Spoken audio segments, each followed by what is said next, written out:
Soy Fernando Díaz Villanueva. Hoy es 13 de octubre de 2024 y esto es La Contracrónica.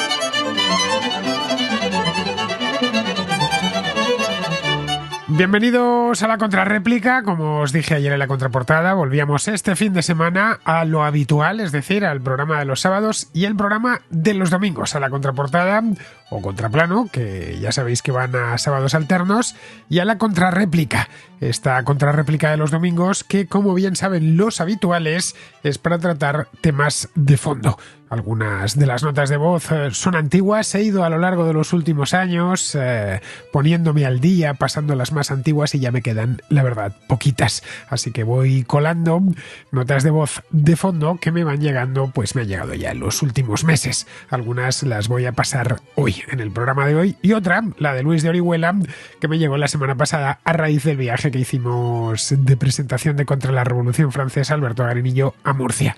Luis es de Orihuela, es un contraescucha al que yo aprecio mucho, y como durante la semana tampoco encontré el momento, pues la voy a pasar en el programa de hoy. Irá de cualquier manera al final. Bien, os voy a dar el número de WhatsApp por si queréis participar, cosa a la que siempre os invito. Es el 690 827909. 34 adelante, ya lo sabéis, si estáis fuera de España, y aunque estéis dentro, ponedlo también, siempre es bueno tener nunca sabes dónde vas a viajar, y la cosa es que la red telefónica pues lo pueda encontrar sin problemas. Bien, 34 690 827909, y respecto a la duración de los mensajes, de las notas de voz exactamente, debe de ser entre 1 y 3 minutos, y esto vale tanto para la contrarréplica del domingo, es decir, la de hoy, como para la contrarréplica de cualquier otro día de la semana, que como bien sabéis, de lunes a jueves hay contrarréplica, aunque eso sí, más atada a los asuntos del día o de esa misma semana. Bien, pues dicho y recordado todo esto, pasamos ya a la contrarréplica.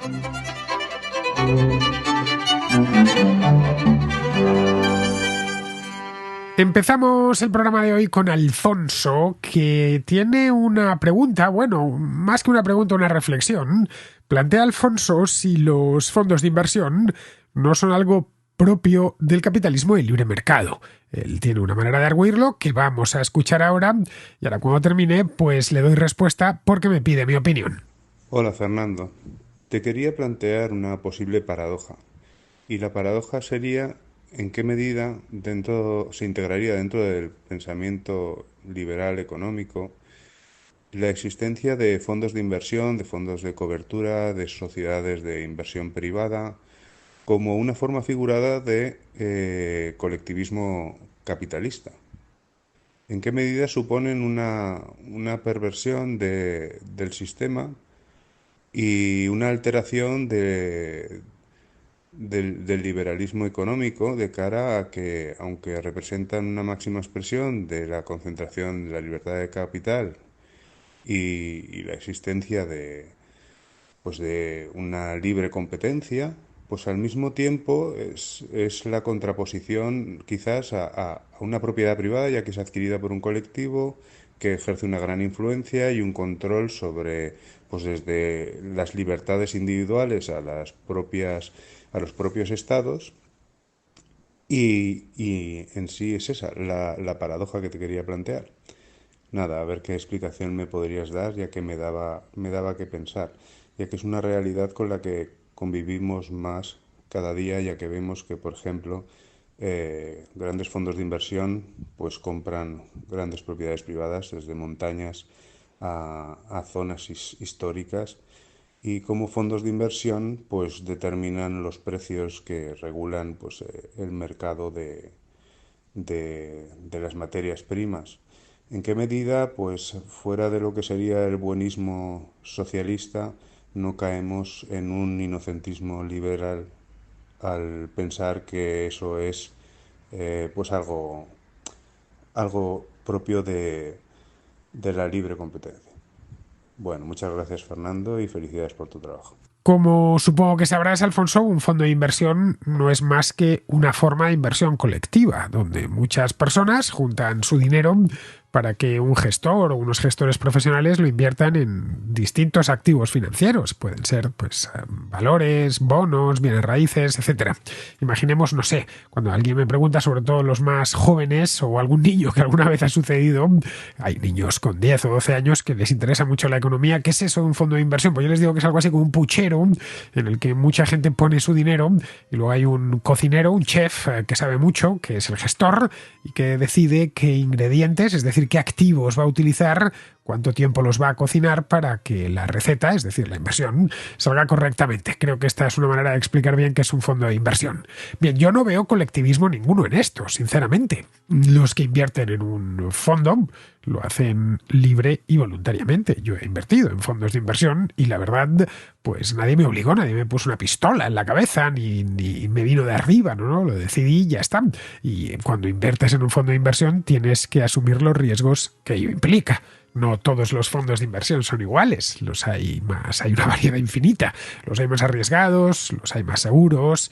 No sé, si invertimos en un fondo de alto riesgo, y es bueno saber que es de alto riesgo, pues es posible que perdamos todo o parte de nuestro dinero. Si invertimos en un fondo que está muy bien gestionado, pues tendremos buenas rentabilidades. A ver, no veo yo que los fondos de inversión vayan contra el capitalismo. De hecho, son una parte de un sistema de libre mercado debidamente complejo y sofisticado como es el nuestro, en el que cada uno decide libre y voluntariamente dónde invertir y cuándo invertir su dinero. Puede hacerlo personalmente, todas estas inversiones, puedes sin ningún problema, si dispones de los conocimientos adecuados, y no solo de los conocimientos adecuados, también del tiempo. El tiempo es importante. Invertir es un trabajo en sí mismo y un trabajo muy complicado. Pero vamos, puedes hacer esta misma inversión por otras vías, como por ejemplo un fondo, es decir, que en este caso los gestores actuarían, o el fondo sería en sí un gran intermediario. En las economías complejas, los intermediarios son ubicuos. No sé, pongamos por caso que yo quiero invertir en el mercado de la vivienda, que es un mercado que da unas rentabilidades altas por regla general.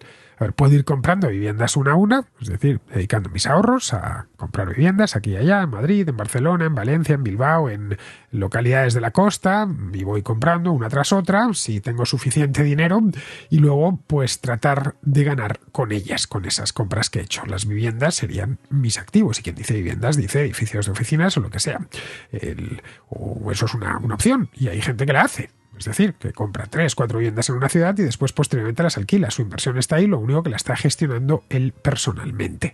Otra opción es invertir en un fondo de inversión cuya base sea inmobiliaria, con unos gestores profesionales que tengan su propio portfolio de viviendas en las que invertir.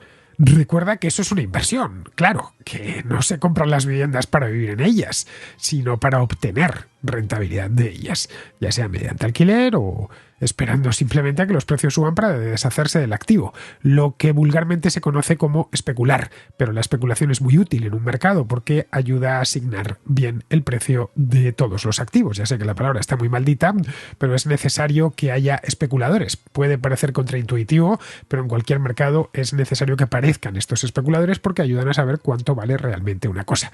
Bien, te he puesto el caso del fondo inmobiliario porque creo que todos entendemos lo que es una vivienda. Pero bueno, si por ejemplo escogemos un fondo especializado en materias primas, bueno, pues ya podemos ir nosotros personalmente comprando petróleo o hierro o cualquier materia prima que se te ocurra de manera directa y personal.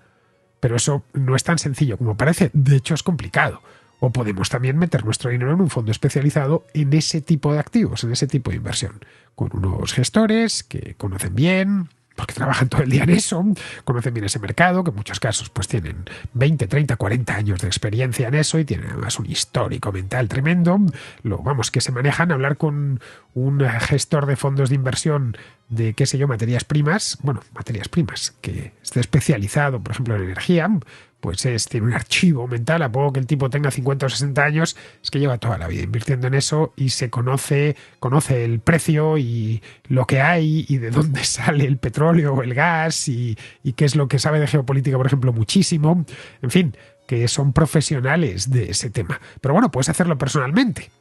Lo suyo, de cualquier manera, en algo tan específico como esto, es ir vía un fondo especializado, ya digo, con esos gestores que conocen ese mercado y que compran y venden en función de las circunstancias del mercado. Pues no vas a comprar petróleo para mandarlo luego a refinar y ponértelo en tu coche. Eso no es invertir.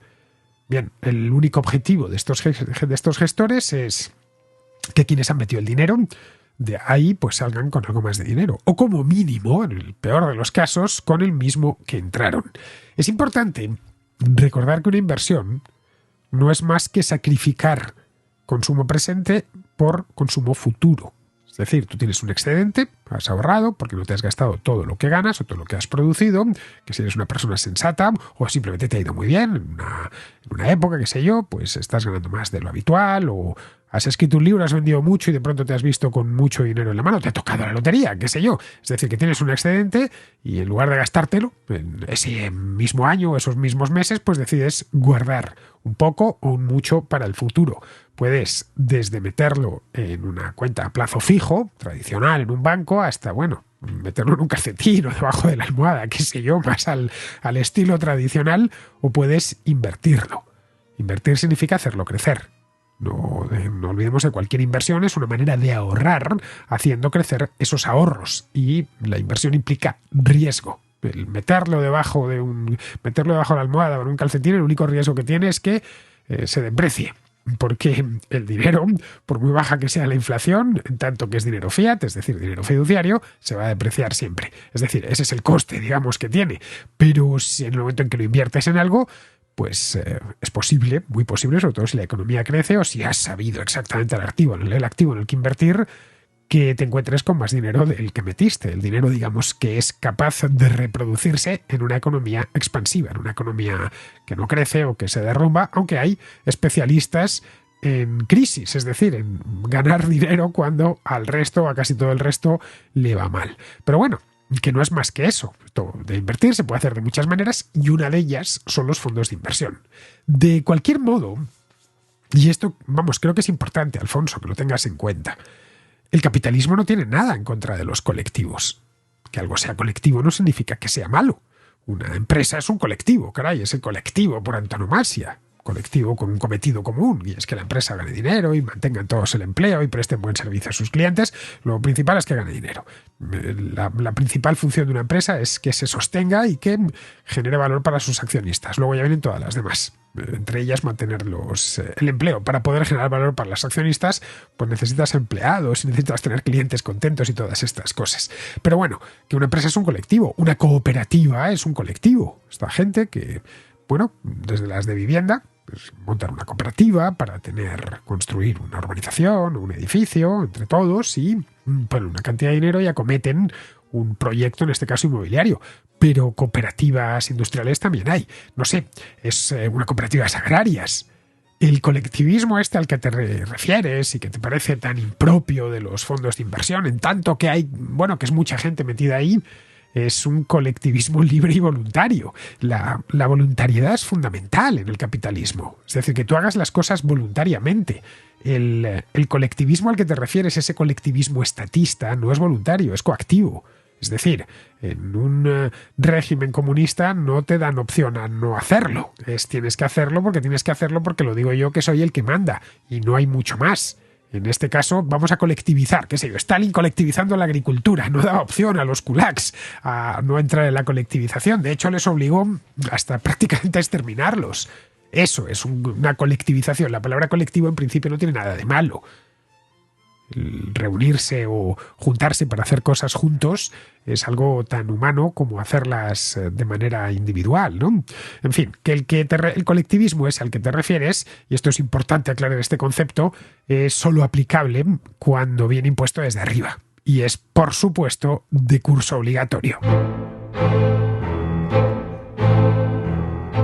Seguimos con Rosy, que es de Guatemala, aunque Rosy, a quien conozco personalmente porque ha venido a los contraviajes que hemos hecho, plantea una interesante cuestión. Rosy es una mujer inteligentísima y cuando supe que era ella, porque me dijo el nombre, dije, date, ya está, sé que va a ser una cuestión difícil.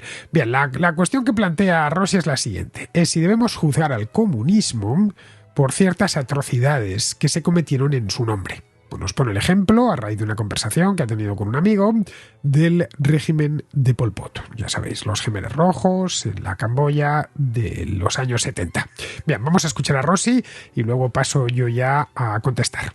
Y te hablo esta vez porque hay un tema del cual me gustaría mucho tener tu opinión. Hace unos días hablaba con un amigo que es de izquierdas y le comentaba sobre tu libro de la contrahistoria del comunismo. Le conté sobre el capítulo que más me impresionó, que es el de los campos de la muerte, sobre el periodo en el cual gobernó Pol Pot. Él me decía que juzgar al comunismo o al pensamiento de izquierdas por experimentos como este sería el equivalente como juzgar al capitalismo o al pensamiento de derechas por gobiernos como el de Franco o como el de Pinochet. Me gustaría tener tu opinión, que si alguien quisiera escribir un libro de la historia del capitalismo o del pensamiento de derechas, más o menos como con la línea que tú seguiste para describir pues todas estas lamentables historias y experimentos que hubo sobre la aplicación del comunismo, si se pudiera hacer. Gracias, Fernando. Un abrazo y saludos a todos los contraescuchas. Y en este libro al que te refieres, Rosy, la contrahistoria del comunismo, que salió al mercado hace no mucho, pues un par de años, en la esfera de los libros, y que por cierto es un libro que se está vendiendo bien, porque a pesar de que tiene ya 2 años a sus espaldas, sigo firmando ejemplares. Ahora que estoy haciendo la gira de Contra la Revolución Francesa, no hay una sola presentación en la que no me toque firmar lo menos 4, 5 o alguno más de contra la historia del comunismo. Vamos, que en la esfera de los libros tienen que estar encantados con la contrahistoria del comunismo, porque era un libro que además yo había, enriqueciéndolo y revisándolo, yo ya había publicado en el pasado. Lo rehice.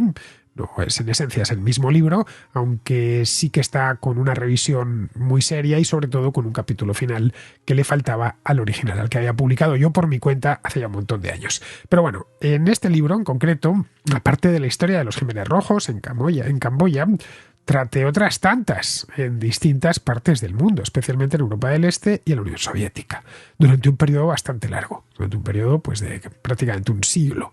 Si solo hubiésemos tenido el caso de Pol Pot y los Jemeres Rojos, bien, podría tratarse de una excepción, es decir, de alguien que perpetró infinidad de atrocidades. Lo de Pol Pot es que fue directamente un genocidio en nombre de una ideología. Pero es que el de Pol Pot no es el único caso. No, es quizás el más radical de todos porque liquidó al 25% de la población de Camboya, la Camboya de la época. Pero es consistente con otras atrocidades cometidas por gobernantes comunistas que habían instaurado previamente una república popular o un régimen comunista. Si hay algo que caracteriza al comunismo, es que allá donde se ha implantado, automáticamente han aparecido la dictadura, el hambre, la policía política, los problemas para salir del país, o la imposibilidad directamente, las colectivizaciones y en muchos casos la guerra. Da igual donde miremos. A lo largo del siglo XX se implantaron muchísimos regímenes comunistas en distintas partes del mundo, en distintas latitudes, en distintas culturas, y en todas partes fue más o menos lo mismo. En unos lugares más radical, en otros menos, pero en todas partes los elementos se dan cita a los mismos elementos. El mayor experimento, si podemos llamarle experimento y no directamente un periodo en la historia de un país, de Rusia concretamente, fue el de la Unión Soviética, que duró 70 años, pero no fue el único. Toda Europa Oriental, desde lo que es hoy Alemania del Este, Checoslovaquia y Hungría, hasta Rusia, estuvo sometida al comunismo durante 40 años, los que fueron del final de la Guerra Mundial a principios de los 90. Cuba, nuestra querida Cuba, sigue teniendo una república inspirada en los principios del marxismo-leninismo desde hace más de 60 años, 65 hará en diciembre de este año. Incluso experimentos más recientes, y de nuevo, si queremos llamarlo así, como el de la Venezuela chavista, han demostrado una vez más que donde se aplican estas ideas aparece todo eso malo que he dicho antes. Todo, empezando por la dictadura y terminando por el hambre. Respecto a lo que te comentaba tu amigo, con la persona hasta con la que habías estado hablando, eso de que juzgar al comunismo por el régimen de Pol Pot sería parecido lo mismo a juzgar al capitalismo por el régimen de Francisco Franco. A ver, seguramente entiendo que será un guatemalteco o un mexicano y su conocimiento de la historia de la España contemporánea es pequeño. Seguramente se sorprendería si supiese que Franco consideraba que su régimen y su gobierno superaban al capitalismo. De hecho, se consideraban anticapitalistas. Una especie de estas, al principio, sobre todo al principio del franquismo, una tercera vía que superaba al marxismo-leninismo y al liberalismo, al capitalismo. El franquismo, de hecho, renegaba abiertamente del liberalismo y de su expresión económica más acabada, que es el capitalismo.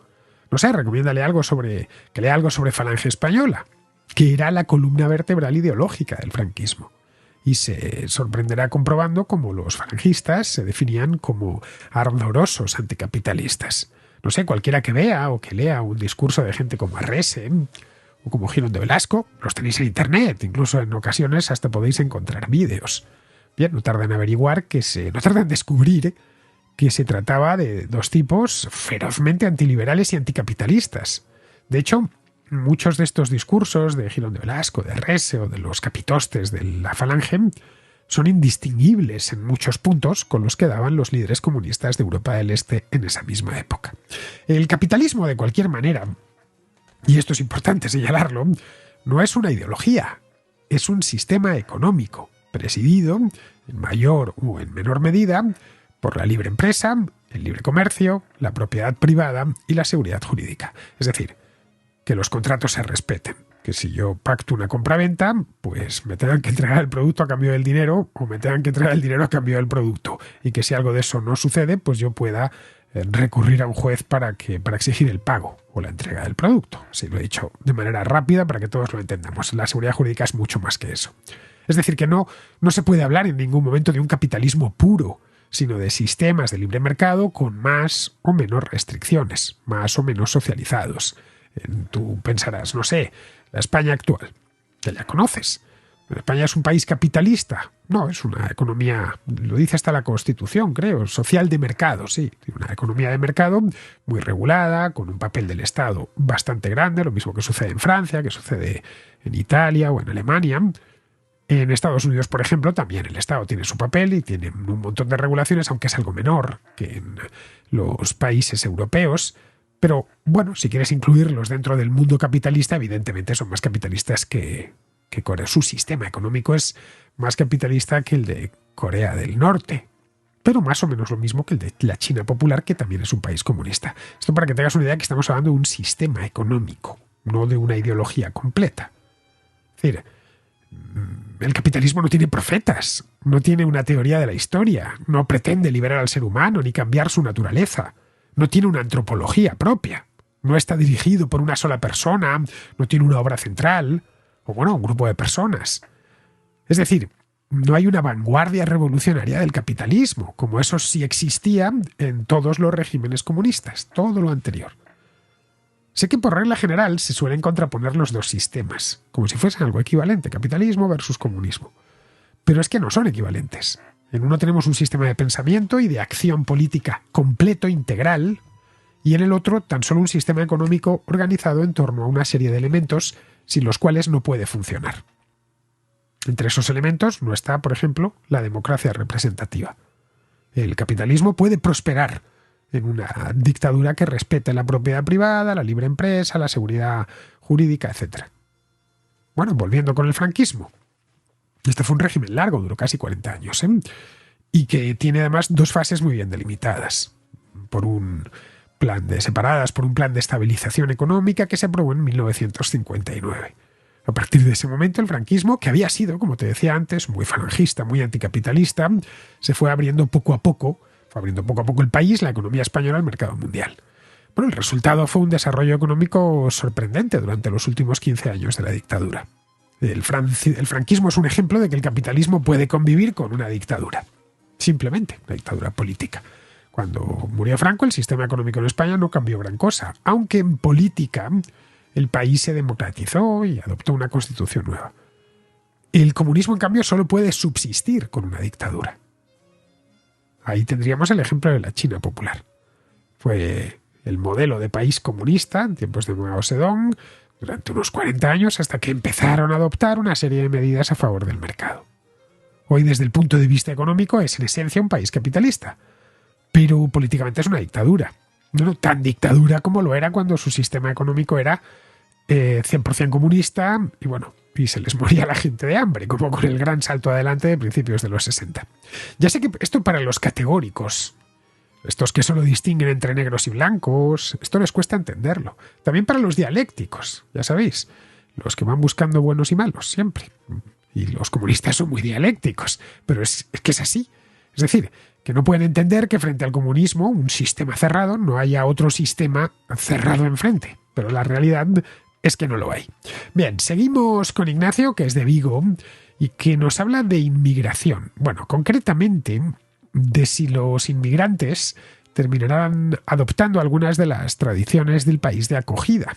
La cuestión se la ha inspirado a Ignacio una serie de encierros, ya sabéis, encierros de toros y vaquillas que ha visto en el Valle del Ebro. Yo soy gallego, pero he vivido en varios sitios. Uno de ellos fue en la Ribera del Ebro, entre Navarra, La Rioja y Zaragoza. Y fui a varias fiestas taurinas diferentes, casi todos encierros. Fui a alguna corrida de toros porque me obligaron, como su amigo Jano también me habían invitado, y a mí me pareció bastante aburrido. No tengo nada en contra ni a favor, yo simplemente no voy porque no me gustan. Pero encierros, como eran las fiestas de los pueblos, vi unos cuantos. Y tampoco por gusto, pero los vi. La cosa es que sueltan una vaca y los jóvenes del pueblo salen a recortarla. Bien, a recortarla, a acercarse a ella. Bien, no había nadie, apenas había jóvenes que se acercasen a menos de 30 metros de la vaca cuando la vaca salía corriendo detrás de ellos. Los únicos que lo hacían, curiosamente, eran magrebís, argelinos o marroquíes, que vivían allí, trabajaban casi todos. Bueno, los jóvenes estudiaban, pero o en el campo o en las fábricas de conserva de la zona, y son los únicos que le daban algo de interés a ese evento, a esa celebración. El resto estaban subidos a una valla llamando a la vaca, como, en fin, era bastante lamentable. Lo digo porque es curioso que ahora escuchamos argumentos a favor y en contra de la inmigración o de los toros o de las tradiciones o tal, y a mí siempre me viene a la mente esta situación. Una zona donde la fiesta de los encierros la están salvando la propia inmigración. Y no la propia inmigración venida de Latinoamérica, que por lo que sea también la hay. No, es la que curiosamente va a sustituir a la otra cultura o no sé qué historia. Por supuesto que la inmigración en muchas zonas es un problema, yo lo entiendo perfectamente. Aquí había pueblos donde esa lluvia fina no se había producido, sino habían sido olas muy grandes y unidad de despoblación, pero como casi todo el mundo tenía trabajo y la integración, como bien dice usted, es mediante el trabajo, era bastante cómodo, era bastante más soportable que en otros sitios. Y bueno, curioso que una fiesta como una fiesta de toros o de vacas la salvase la inmigración. Es esta reflexión que no quiero influir sobre la opinión de nadie, pero muchas gracias por dejarme expresarla. Un saludo. En lo que a mí respecta, como ya he dicho muchas veces, los toros no me gustan. Me parecen muy aburridos. Entiendo que haya gente que le fascine las corridas y pueda pasar ahí, pues se haga toda la feria de San Isidro y la de otoño, como es el caso de Jano, pero no es mi caso. Pero esa es la razón por la que no voy a los toros. He ido en alguna ocasión que me han llevado, me he pegado la aburrida padre y no he vuelto a ir. Jano no hace más que decirme todos los años que vaya con él, cosa que le declino la invitación y le digo, bueno, mejor invito a otra persona que vaya a disfrutar más de esto. Pues no sé, es como llevar a alguien a la ópera para que se te duerma, ¿no? O pase un mal rato o esté deseando que termine. Pues realmente no le haces ningún favor. Pero bueno, que es tan respetable la ópera como los toros. Son dos espectáculos, lo único que, bueno, yo tengo ciertas preferencias como todo el mundo las tiene. Respecto a los encierros, a ver, tampoco me gustan y nunca me atrevería a participar en uno. En alguna ocasión sí que los he visto.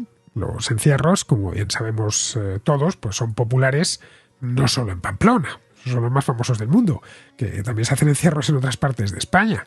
Bueno, los pueblos que rodean a Madrid, por ejemplo, son muy tradicionales en las fiestas que se celebran, las fiestas patronales que se celebran en los meses de agosto y septiembre. Los jóvenes de la localidad y de los pueblos de la zona madrugan para poder correr delante de esos toros, que bueno, que muchas veces son vaquillas, pero vaquillas ya muy resabiadas, porque corren encierros en varios pueblos, es decir, que tienen más peligro que una simple vaquilla. La diversión parece ser que radica en la adrenalina de tener al toro detrás, bueno, y en el riesgo de que te dé un buen revolcón o directamente te empitone. Yo soy muy respetuoso con los animales, así que procuro mantener siempre la distancia, ellos en su sitio y yo en el mío. Lo que ya no me gusta tanto son esas tradiciones que hay en algunas zonas de Levante en las que colocan antorchas encima de los cuernos y les hacen perrerías por el estilo. Los llaman toros embolados, en catalán se dice bou embolat, y se celebran en algunas partes de Valencia y de Cataluña. Es curioso, pero en Cataluña tienen prohibidas las corridas de toros desde hace muchos años, pero no los toros embolados. Bien, en cuanto a lo que comentas de estos inmigrantes magrebíes que participan en los encierros de pueblos en el Valle del Ebro, a ver, supongo que lo harán algunos, los más valientes, los más echados para adelante. Les parecerá, no sé, algo atractivo. Eso de jugarse el tipo delante de un toro, de una vaquilla, de estas resabiadas que decía antes. Ten en cuenta que también, y esto es importante, que en España hay pocos jóvenes. En los pueblos, realmente pocos. Y ese tipo de fiestas son fiestas tradicionales de siempre que están concebidas para los jóvenes. De cuando en los pueblos de España lo que costaba era encontrar, esto no hace falta irse muy lejos, hay que irse 80 años atrás en el tiempo, y lo que costaba encontrar en un pueblo era el anciano. Estaban los pueblos llenos de gente joven y de niños. Bien, como bien sabéis, desde hace ya mucho tiempo, los pueblos en España apenas hay niños y por lo tanto apenas hay jóvenes. Y no sé yo, no veo yo a la gente de 60, 70 u 80 años corriendo delante de un toro. Pero en cambio, a los 20 añeros sí que les puede parecer sugerente. En tanto que en muchos pueblos buena parte de la población joven es de origen inmigrante, pues es natural que se hayan apuntado a estas tradiciones, especialmente si media peligro y testosterona de por medio. Los Sanfermines, que es una fiesta conocidísima, los encierros en todo el mundo y a la que acude gente de todas partes, vemos como todos los años ahí se ponen a correr pues suecos, británicos, estadounidenses, alemanes, etcétera. Es decir, lo mismo, pero siempre, evidentemente, gente joven. Y que cuando el toro empitona alguno, es tristemente habitual que sea algunos de los que llegan de otras partes del mundo que no conocen bien cómo se hacen estas cosas, porque correr un encierro también tiene su técnica, lo mismo que hacer recortes a la vaquilla o al toro. A mí es una cosa de los recortes que siempre me ha fascinado, la sangre fría de que te venga el toro y te quedes parado y le recortes según te va a embestir. En fin, que entiendo que la gente joven de cualquier lugar del mundo esto les llame la atención. Los jóvenes que hay en muchos pueblos en España son inmigrantes o hijos de inmigrantes, es decir, magrebíes o hispanoamericanos. Luego es natural que al verlo pues les haya llamado la atención, como llamaba la atención de los jóvenes del lugar cuando había jóvenes en aquel lugar. La cultura siempre es muy pegadiza, mucho más de lo que pensamos. Cuando nos establecemos a vivir en un lugar, automáticamente vemos cosas y algunas nos gustan, así que las adoptamos simplemente. Los emigrantes españoles que se fueron a América o ya en el siglo XX que emigraron a Europa, cuando volvían de visita a España traían algunas tradiciones que a sus paisanos en su pueblo les parecían extrañas, ¿no? Tradiciones que habían visto en el país al que habían emigrado y que adoptaron sin problemas. La cultura es extraordinariamente mestiza. Basta con pasar unos meses en un lugar para que se te vayan pegando usos culturales de ese mismo lugar. Bien, seguimos con Luis, os lo decía antes en la introducción, con Luis de Orihuela, que a raíz de la visita que hemos hecho Alberto y yo a Murcia hace poco más de una semana, nos comenta unas cuantas curiosidades sobre la ciudad. Hola Fernando, esto es sobre el viaje que habéis hecho a Murcia, a la firma. Por cierto, no he podido estar.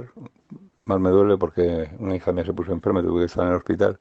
Una pena, pues ya tenía preparado el mazo de libros, tanto tuyo como de Garín. Por ejemplo, de Garín tenía el de la historia irreverente del arte, que se lo regalé a mi hija, que también es historiadora del arte. Y no lo pude, a ver si venís otra vez y puedo que me firméis todo el follón de libros que tengo un puñado vuestros. Bien. Era una serie de comentarios. Lo primero que comentaste es lo de Orihuela, ¿por qué no le llaman Oriola? Aunque el escudo es un oriol, que es una rapaz ya extinta. Orihuela se llamaba Orcelis, como se fundó como Orcelis en tiempo de los romanos. Previamente también había asentamientos íberos y nunca se ha llamado Oriola. Oriola le llaman ahora, pero traducido al valenciano, pero su nombre era Orcelis o Orihuela, perdón. Bien, Lo que comentas de Murcia, del río, Murcia, antes de, no solamente por la huerta, los riegos de la huerta, que es el tiempo de los musulmanes, hicieron toda la irrigación, está todo lleno de acequias, está muy bien ordenado todo el tema. Ya sabes que los musulmanes trabajaban el agua como nadie y nos enseñaron, aunque también aprendieron de los romanos que no eran mancos.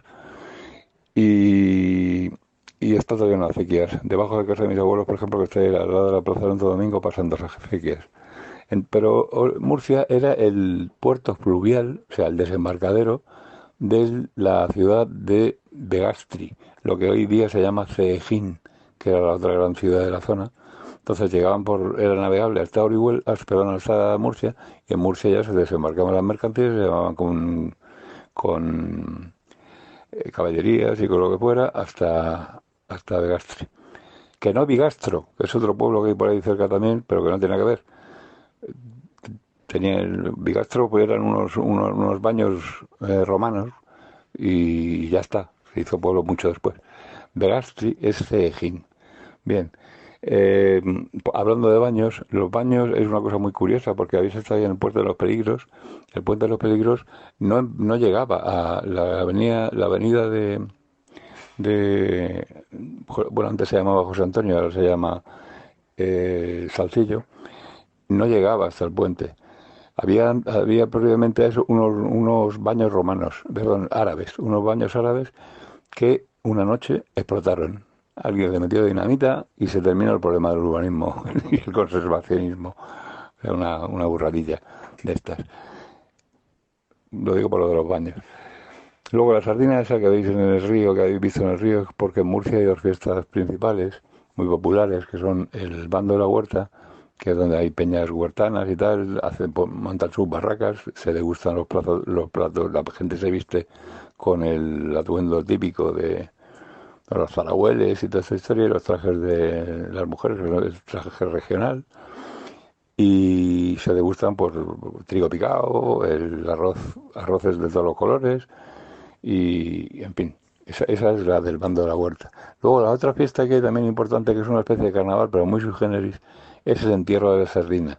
O sea, se termina la cuaresma, ya se puede comer carne, la sardina se entierra.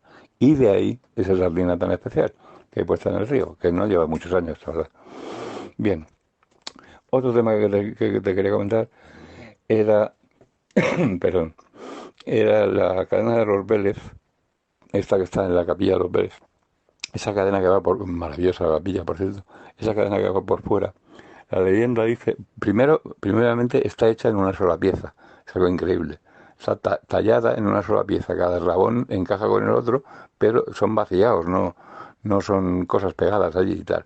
Entonces la leyenda dice que al tallista que la hizo le arrancaron los ojos para que no pudiera hacer nada igual, nunca más.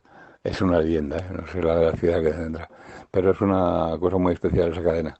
Tengo entendido que cuando se le ponen cadenas a una iglesia, es que está protegido por el rey. Significa eso. Creo, ¿eh? No lo tengo muy claro. Bien, y por último ya era lo del moneo, que es una moneda era increíble. Yo no lo veo tampoco como tú, aunque Garín pueda dar una explicación muy de los volúmenes, porque las tal, las cual, a mí me da igual, es un bodrio. Hay un cubo, una cosa cubista horrible. Y además una cosa que ahí no se nota, porque el suelo, toda esa plaza también la hizo él. Se cargó una fuente recoleta preciosa que había, unos arbolitos, también en la plaza de Santo Domingo habían dos ficus inmensos, de los que queda uno. Uno que fue el que se cayó la rama y mató al hombre ese hace mucho tiempo. Y luego todo ajardinado, lleno de arbolitos, porque es que en verano aquí no hay quien viva si no te pones en la sombra de un árbol.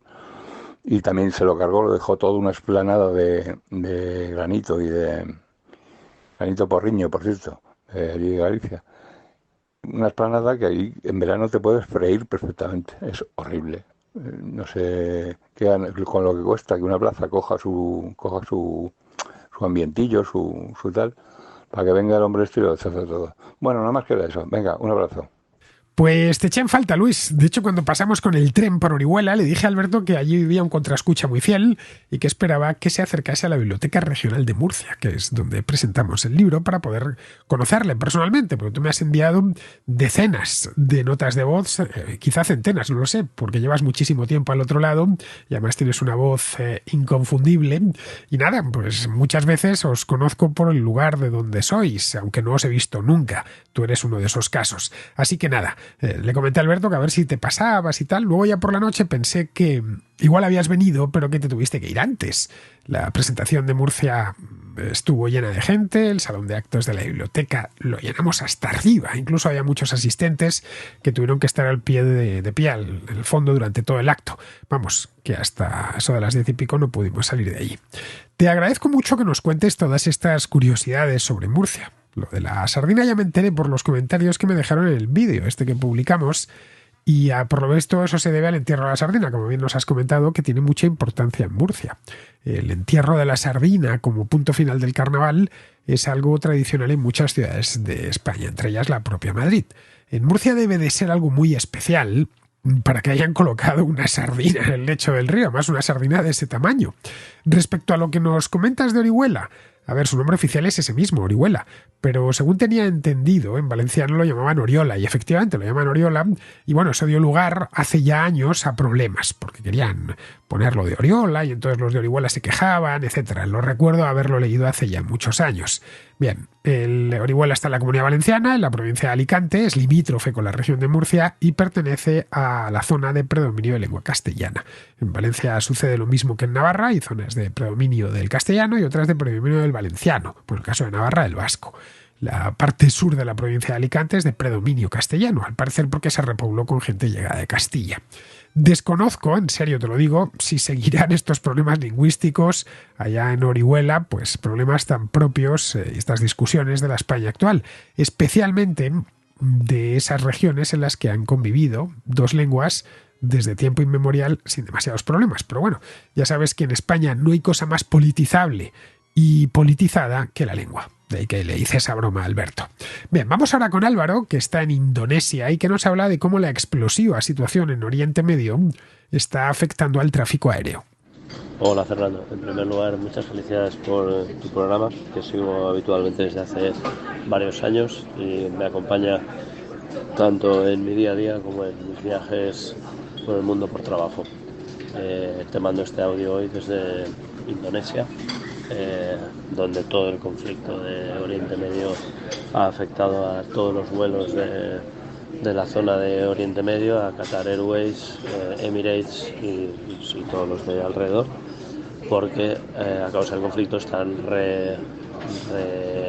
ubicando pasajeros, supongo que trayectos de su aerolínea, etcétera, y estamos todos que vamos a tener un viaje bastante más largo de lo esperado de vuelta. Te quería comentar un par de cosas. Una de ellas, que iVoox no se puede escuchar en Indonesia, o sea, no se pueden descargar audios desde Indonesia, estoy teniendo problemas con ello. He estado en este viaje también en Vietnam y allí no he tenido problemas, pero en Indonesia en particular os tienen capados como Brasil tiene capado a X, o bueno, os tienen en el sentido de que iVoox está capado. Por otro lado, decirte que en el anterior problema que hubo con todos los vuelos del mundo y que comentaste en la contracrónica, me pilló viajando desde Corea del Sur con aerolíneas de Oriente Medio y ninguna se retrasó y no hubo ningún problema porque no utilizaban el mismo programa informático de Microsoft que casi todas las empresas españolas. Así que nada, esta vez me ha tocado. Simplemente eso, que sepas que estos días todos los vuelos que pasan por Oriente Medio van a ser un lío tremendo. Lo digo también para avisar al resto de contraescuchas. Si tienen, y mientras vive este conflicto en el momento en el que está, es probable que se necesiten varios días para que las aerolíneas de esta zona del mundo, que funcionan bastante bien en general, se reorganicen y puedan solventar esta situación tan crítica para ellos y para los pasajeros, en el sentido de la cantidad de retrasos y todas las compensaciones que requiere para ellos. Venga, un saludo y espero que no haya muchos más contraescuchas afectados. Lo de iVoox en Indonesia no lo sabía, me ha llamado la atención, pero vamos, no creo que haya muchos contraescuchas allí. Lo dramático sería que iVoox lo bloqueasen, no sé, en Argentina o en México o en Colombia, donde sí que hay muchos contraescuchas. En cuanto a lo que nos comentas de los problemas de Oriente Medio y su impacto sobre el tráfico aéreo, bueno, concretamente las rutas que provienen de Extremo Oriente o del sur de Asia y que se dirigen a Europa, en fin, no hay más que echar un vistazo a estas páginas, a cualquiera de estas páginas web que se dedican a rastrear los vuelos de los aviones. Bueno, la más famosa de todas, seguro que la conocéis todos, es Flight Radar, donde se puede ver avioncitos de color amarillo como el tráfico de esa zona se ha convertido en todo un problema. Las grandes aerolíneas evitan Irán, Irak, Siria, el Líbano e Israel. Claro, esto ha provocado que se haya formado un pasillo finísimo por encima del Sinaí y el delta del Nilo hacia Arabia Saudita, la cruzan en diagonal y ya desde allí acometen el vuelo por el Océano Índico o directamente aterrizan en los aeropuertos de Abu Dhabi, de Dubái o de Qatar. Bueno, lo podéis ver, no tenéis más que ir a Flightradar, se llama flightradar24.com, creo, una cosa así, y podréis ver este pasillo del Sinaí, del delta del Nilo del que os hablo. El resto de países apenas pasan aviones en comparación con este pasillo. Esto, claro, obliga a hacer más kilómetros, como es lógico. Hay otra ruta que discurre al norte de Turquía, la costa sur del Mar Negro. Luego continúa por el Cáucaso y se interna en Turkmenistán para dirigirse hacia China. Bueno, ten en cuenta que más al norte hay también otro problema gordo, que es la guerra de Ucrania, que desde hace 2 años y medio impide a las aerolíneas volar por esa zona. Es decir, que casi todos los vuelos que salen de Europa y se dirigen hacia el Golfo Pérsico, la India o el sudeste asiático, pues no pueden hacerlo en línea recta porque se encuentran con el meollo del conflicto. En fin, esto supongo que habrá obligado a las aerolíneas a estimar mayores duraciones de vuelo en estas rutas y a incrementar el coste. En fin, con esto, queridos, terminamos ya la contrarréplica de hoy. Mañana estaremos a día 14 de octubre y yo estaré aquí de regreso. Hasta mañana.